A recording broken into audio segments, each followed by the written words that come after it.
はようございます。建築起業家の斉藤俊一です。空間デザインを中心に奄美大島で古民家ホテルを運営したり、コンテナ特許を取って建築を作ったり、集客とデザインの研究をする飲食店デザイン研究所の運営をしています。この放送では最前線で働く建築家やインテリアデザイナーのリアルな設計現場での学びを共有していきます。実務に直結する情報を提供できるように心がけていきます。今日はですね、空間を作る設計者として自然とどう向き合えばいいのかっていう、ちょっとインテリアデザイナーとか、建築家とかそういった職種、空間デザインを作る仕事をしている一人の人間としてですね、自然とどう向き合っていくべきなのかなっていう、結構社会性みたいなことですかね。そんな大それた話はできないんですけれども、建築とですね自然は共存すべきだよねって前々から思っていたので、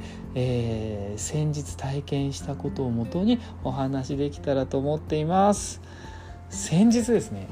古民家ホテルの企画から設計運営とかしている株式会社景色のお仕事のために奄美大島に行ってきました。佐仁集落っていう場所にそのホテルあるんですけれども、その海を見渡すと真っ白な白浜が妙にくすんでグレーになっていたんですよね。でその原因っていうのは、ちょっと前にニュースにもなっていた軽石が、散らばっていた感じだったんですよね。火山噴火によって、軽石の問題は、僕もねニュースでしか拝見してなかったんですけど、現地スタッフの方とちょっとお話をして、どうって聞いたら、写真を送ってもらって、でその写真は見ていたんですけれども、やっぱり写真で見た感覚と自分の目で実際に確認した感覚とではちょっとなんか感覚として全く違うなって言っていいほど印象がちょっと違かったんですよね。改めてですね、この時に自分の目で見る大切さっていうことをちょっと知りました。軽石はですね、すでに結構ちっちゃくね砕かれてたんですよ。手に持つと砂浜にさらに混じっていて、すっごい取り除くのに難しそうだったんですよね。でここで問題は、軽石をですね取り除くのはもちろん大変なんですけれども、取り除いたとしてもまた来るかもしれないじゃないですか。で、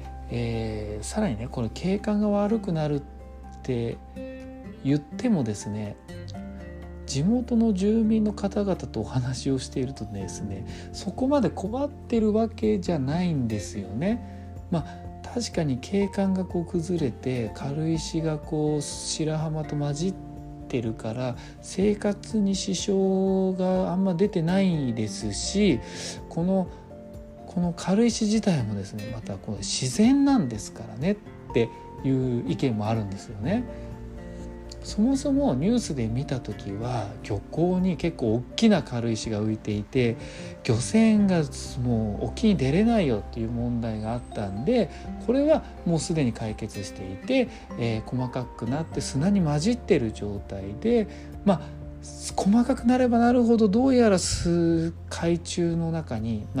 細かくなればその海の中にね沈むようになるのかもしれませんけど、それってどんぐらいかかるのっていう話なんですよね。5年かかるのか10年かかるのか分かりませんが、その間このままの景観というのはちょっと残念だなと思ってたんです。でも佐仁集落の海岸には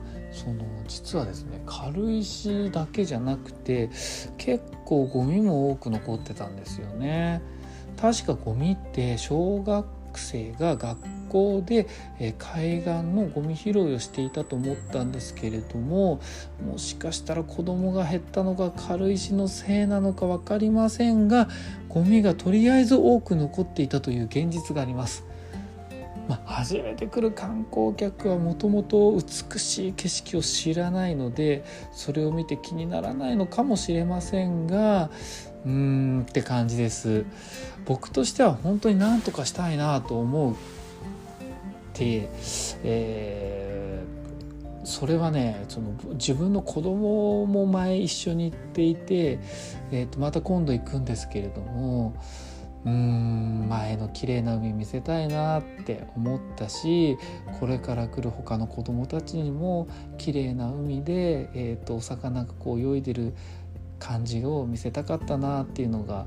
あったんですよね。でなんか考えて実行した方がいいなと思って